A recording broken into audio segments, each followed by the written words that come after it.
মানুষ একটা অত্যন্ত শ্রেষ্ঠ কর্ম করতে পারেন, সেটা হলো ভুলে যেতে পারা।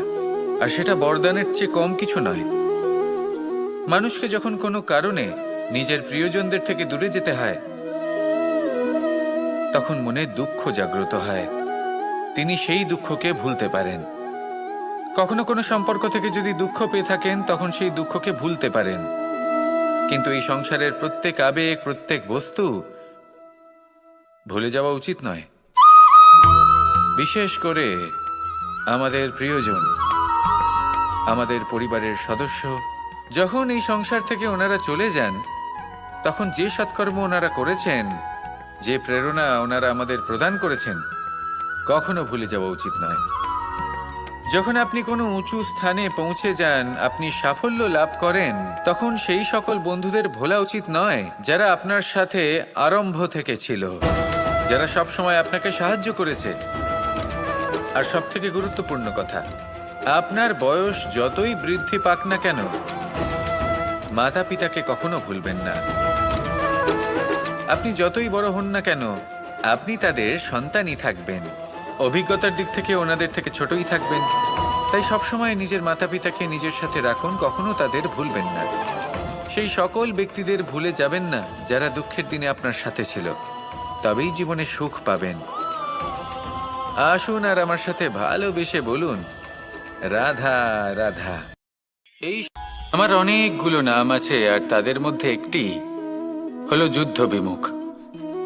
এই কথা আপনারা সবাই জানেন। দাদাও আমাকে বলেছেন যে তুমি এরকম কিভাবে যুদ্ধক্ষেত্র থেকে মুখ ঘুরিয়ে পালাতে পারো কানাই। দেখুন, যেটা সময়ের দাবি ছিল আমি সেটাই করেছি। যদি আমি রণভূমি ত্যাগ করে না পালাতাম, তাহলে কে জানে কত সৈনিক নিজেদের প্রাণ হারাতেন, কে জানে কতগুলি পরিবার নিজেদের বাঁচার আশা হারাতেন, কে বলতে পারে হয়তো কত প্রাণী এই সংসার ত্যাগ করতেন। আর তাই কখনো কখনো যুদ্ধ বিমুখ হওয়াই শ্রেয়। কখনো জীবনের ক্ষেত্রেও এটা প্রযোজ্য। যদি দূরে চলে গেলে আপনার সম্ভাবনা বৃদ্ধি পায়, তাহলে দূরে চলে যান। দূরে চলে যান সেই সকল ব্যক্তিদের থেকে যারা কথায় কথায় আপনাকে অপমান করেন, আপনার নিন্দা করেন, আপনাকে বাধা দেওয়ার চেষ্টা করেন, আপনাকে ছোট করেন। কারণ তাদের সাথে থেকে, সেই সকল ব্যক্তিদের সাথে থাকলে যারা আপনার মূল্য বোঝেন না, আপনি নিজের আত্মসম্মান, নিজের আত্মবিশ্বাস, নিজের ব্যক্তিত্বকে নত করে ফেলবেন। দূরে চলে যান সেই সকল সংঘর্ষ থেকে, সেই সকল পরিস্থিতি থেকে যাদের সম্মুখীন হয়ে আপনি কোনো পরিণামেই পৌঁছতে পারবেন না। যদি আপনি এইভাবে যুদ্ধ বিমুখ হয়ে উঠতে পারেন, যদি এই প্রবৃত্তি আপনি নিজের মধ্যে জাগ্রত করতে পারেন, তাহলে আপনার সামনে সেই যুদ্ধ চলে আসবে যাতে বিজয় লাভ করে আপনি নিজের অস্তিত্ব খুঁজে পাবেন। আর সেটাই হলো সবথেকে বড় জয়লাভ। আসুন আমার সাথে ভালোবেসে বলুন, রাধা রাধা। এই সংসারের একটা নিয়ম আছে, বা বলতে পারেন লোকে তাই বলে, যে শক্তিশালী হয় সে শক্তিহীনকে নত করে দেয়। এমনটাই হয়, তাই না? আবশ্যক নয়। কখনো কখনো এমনও হয়, একজন অসমর্থ ব্যক্তি সমর্থ ব্যক্তিকে নত করে দেন। এটা সম্ভব, এও হতে পারে। আর এটা তখন হতে পারে যখন তার মধ্যে ভালোবাসার শক্তি থাকে। ভালোবাসার শক্তি এই সংসারে সবথেকে বড় শক্তি হয়। এই ভালোবাসার শক্তি দ্বারাই নির্ধন সুদামা আমাকে দিয়ে নিজের পা ধুইয়ে নিল, কিছু না বলেই, কিছু না চেয়েই। এই কর্মের আধার ছিল শুধুমাত্র ভালোবাসা। খুব শক্তিশালী হয় এই ভালোবাসা। ভালোবাসার শক্তি দ্বারাই আপনি হিমালয় পর্বতকে নত করতে পারেন, তাহলে কি অসম্ভব হতে পারে? এই ভালোবাসার শক্তির সঞ্চার করুন, আর এই ভালোবাসার সাথেই বলুন, রাধা রাধা। মানুষের জীবনে স্বচ্ছতার একটা আলাদা গুরুত্ব আছে। যদি আপনি নিজেকে স্বচ্ছ রাখেন, তাহলে আপনার নিজেরও ভালো লাগবে, সামনের ব্যক্তিরও ভালো লাগবে। একটা অন্যরকম প্রভাব পড়বে। কিন্তু একজন শ্রেষ্ঠ ব্যক্তি কিভাবে হয়ে ওঠা সম্ভব? যার মধ্যে গুণ আছে, শিক্ষা আছে, শুভ চেতনা আছে, যিনি সৎকর্ম করেন। কিভাবে হব সেই ব্যক্তি যার মধ্যে জ্ঞান আছে? শুধুমাত্র স্বচ্ছ থাকলে তো তা হওয়া সম্ভব নয়। প্রথমে আপনাকে বুঝতে হবে যে মানুষের মধ্যে 4টি মূল তত্ত্ব আছে। প্রথম হলো তার শরীর, যার দ্বারা উনি যে কোনো কর্ম করে থাকেন। দ্বিতীয় তত্ত্ব হলো তার মন, যার দ্বারা কোনো কর্ম করার জন্য সে নিজেকে প্রেরণা দিতে থাকে।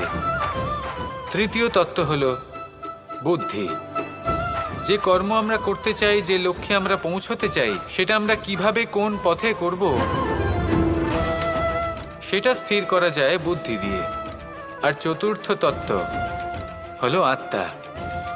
আত্মা হলো এমন এক তত্ত্ব যার কোনো সমাপ্তি নেই। আত্মা হলো অজয়। কিন্তু এরও শুদ্ধিকরণের প্রয়োজন হয়। এই 4টি তত্ত্বের শুদ্ধিকরণ করতে থাকুন, এদের নির্মল রাখুন, শুদ্ধ রাখুন। এবং এটা কিভাবে হবে? শুভ চেতনা দ্বারা, জ্ঞানের দ্বারা, এবং সবথেকে বেশি গুরুত্বপূর্ণ প্রেমের দ্বারা। আসুন আমার সাথে ভালোবেসে বলুন, রাধা রাধা।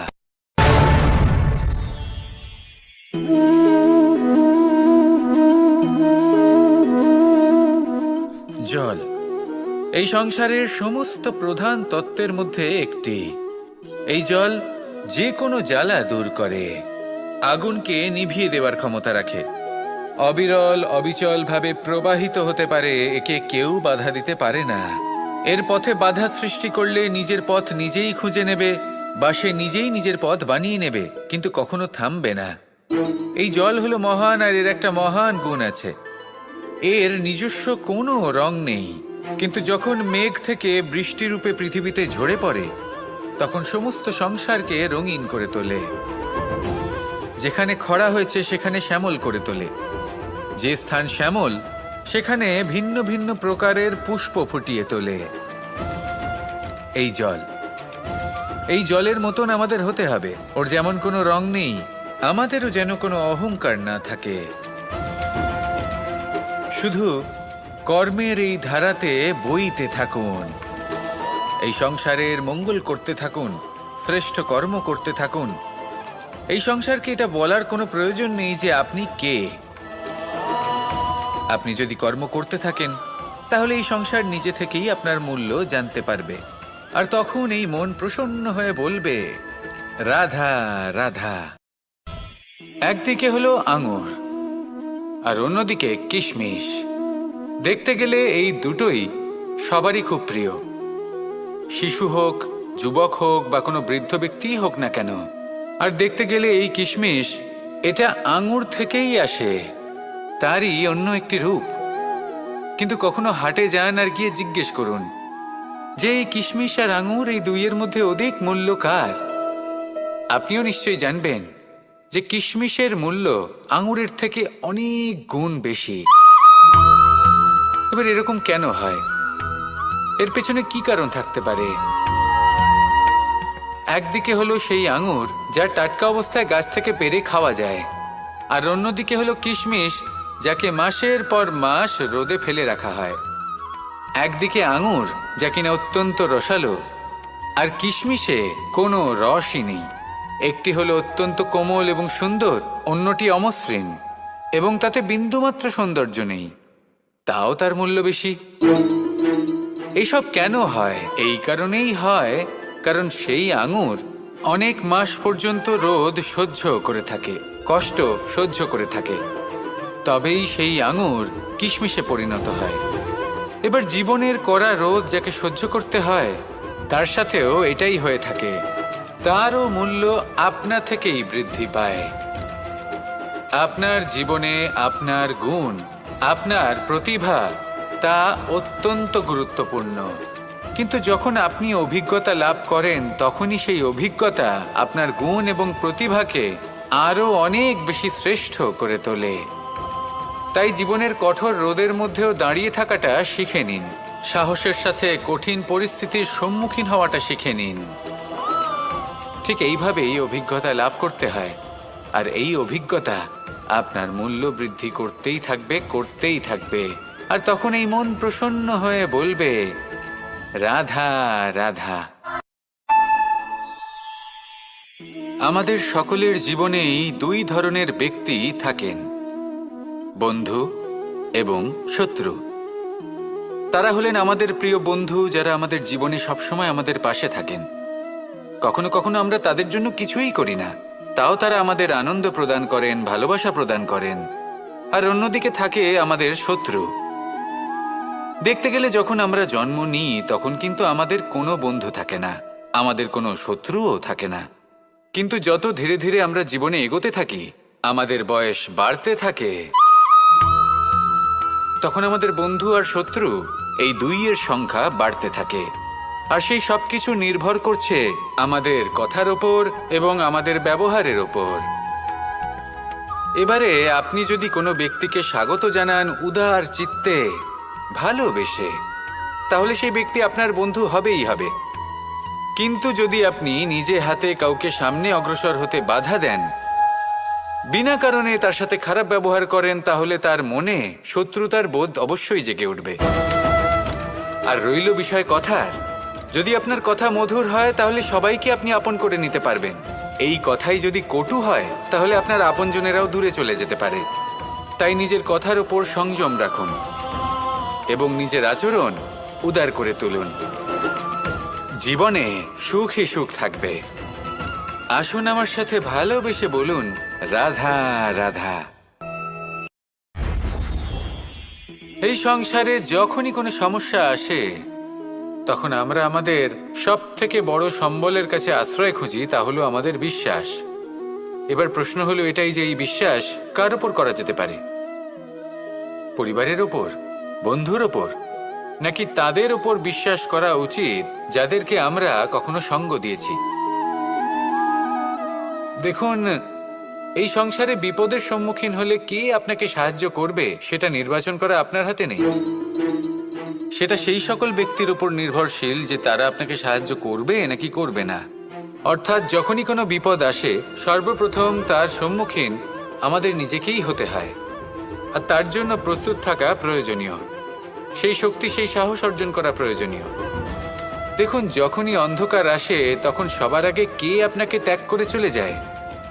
আপনার নিজেরই ছায়া। এই অন্ধকারের সম্মুখীন হতে হয় অন্তরের প্রদীপের দ্বারা, অন্তরের আত্মা দ্বারা। তবেই আপনি অন্ধকারের ওপর জয়লাভ করতে পারবেন।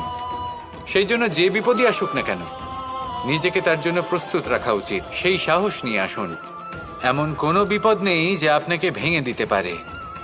আসুন আমার সাথে ভালোবেসে বলুন, রাধা রাধা। এই সংসারে সব থেকে ভয়ানক এবং গভীর অন্ধকার কোনটা?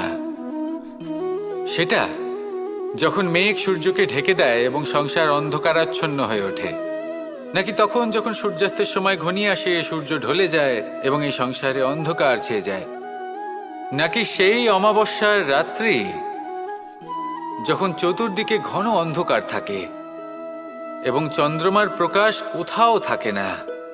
না, এই সংসারে সব থেকে বেশি ভয়ানক অন্ধকার হলো মানসিকতার অন্ধকার। মানসিকতা খুব গভীর একটা বিষয়।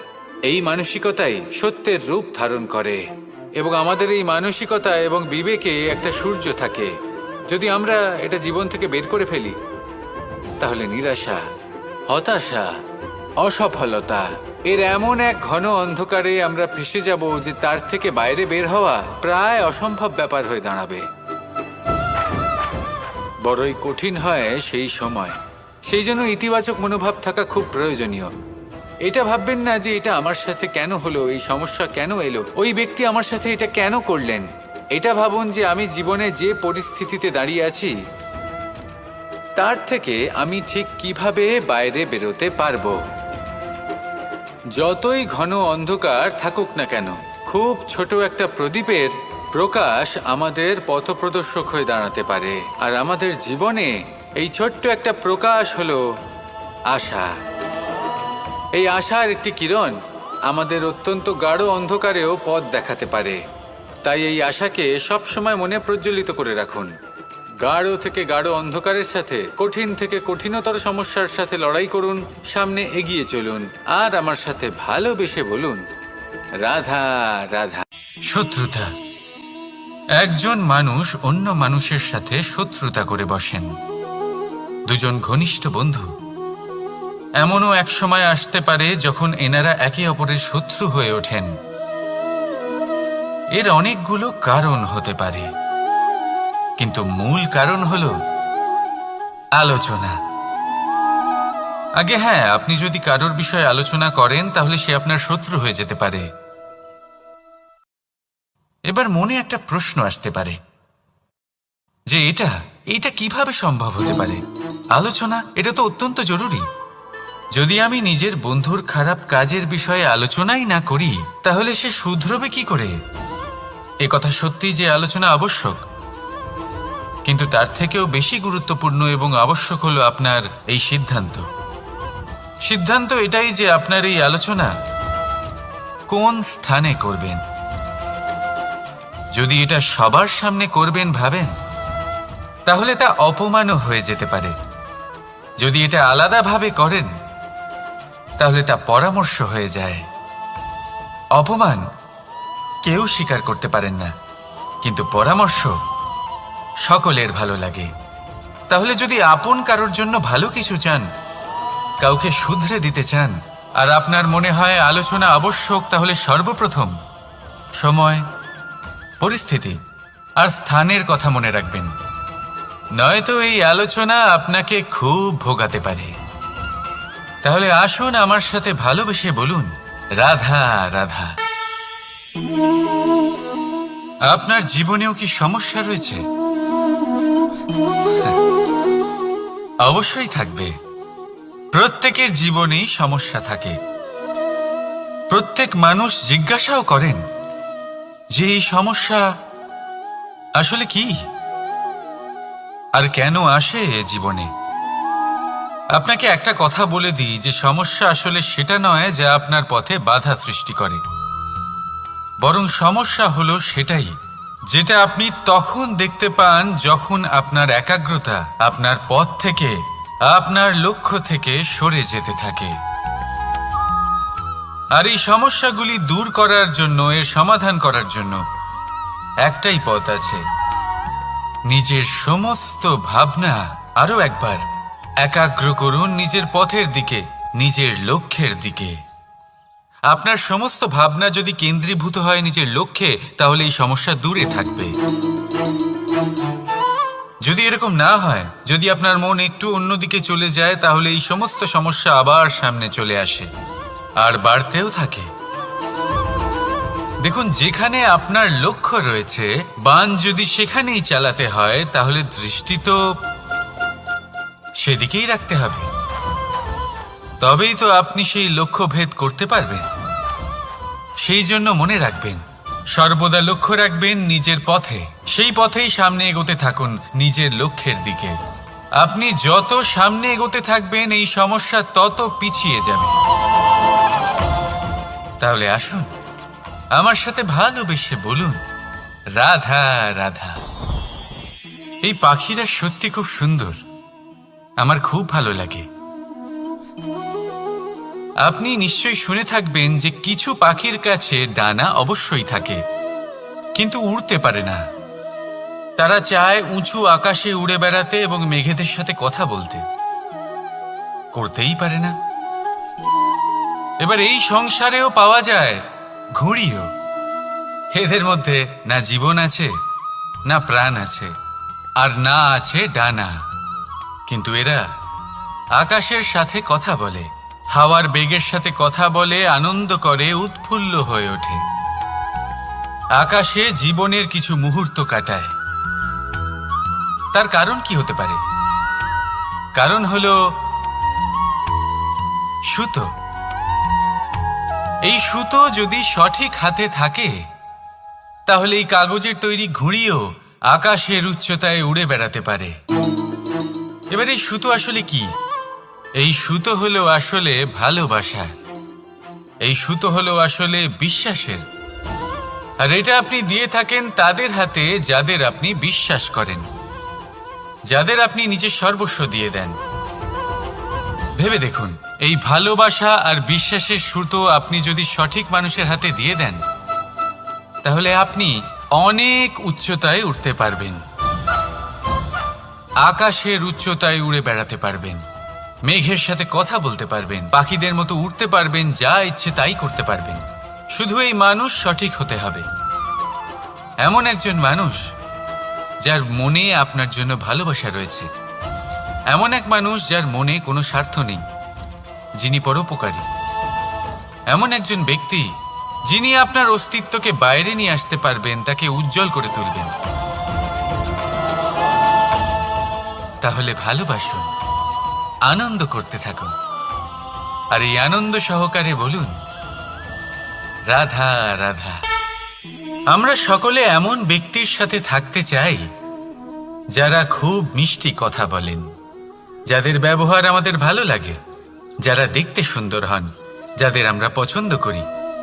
আর সব সময় এমন ব্যক্তির থেকে দূরে থাকতে চেষ্টা করি যাদেরকে আমরা পছন্দ করি না, যাদের কথা আমাদের খারাপ লাগে, যাদের কথা একটু কঠোর হয়। আমরা সব সময় চেষ্টা করি এদের থেকে দূরে থাকার, ঠিক কিনা? কিন্তু যদি বাস্তবটা দেখি, তাহলে এই কঠোরতা জীবনে শান্তির প্রলেপ দেয়। ওষুধও একটু কড়াই হয়, কিন্তু এ কি করে? আমাদের সুস্থ করে তোলে। ঠিক সেইভাবেই ভালোবাসার এই অধ্যায় একটু কঠিন, একটু কড়াও মনে হতে পারে, কিন্তু এর ফল সবসময় আপনাদের স্বাস্থ্যের পক্ষে ভালোই হয়। সেই জন্য যদি কেউ আপনার নিন্দে করে, আপনাকে কড়া কথা শোনায়, আপনার ব্যাপারে আলোচনা করে, তার মানে এটা নয় যে সে আপনার শত্রু। হতে পারে তিনি আপনার বন্ধু হন, আপনার জন্য ভালো চান, আপনাকে শুধরে নিতে চান, আপনার মধ্যে কোনো পরিবর্তন দেখতে চান। সেই জন্য কখনো কারোর কথা শুনে বা কাউকে দেখে প্রাথমিকভাবে এই সিদ্ধান্ত নেবেন না যে তিনি আপনার শত্রু হন নাকি আপনার বন্ধু হন। এমনও শত্রু হয়ে থাকেন যে গুড়ের মতো মিষ্টি মিষ্টি কথা বলে আসলে আপনাকে বিষ পান করিয়ে দেবেন, আর এমনও বন্ধু থাকেন যারা আসলে নিমের মতো কড়া কথা বলেন কিন্তু আপনাকে অমৃত পান করান। এদের মধ্যে পার্থক্য করতে জানতে হবে, কে আসলে শত্রু হন আবার কে আসলে মিত্র হন। এই পার্থক্য যখন আপনি করতে শিখবেন, তখন আপনি এই সংসারের সব থেকে সুখী প্রাণী হয়ে উঠবেন। এই পার্থক্য বোঝা সহজ নয়, কিন্তু অবশ্যই আবশ্যক। রাধা রাধা।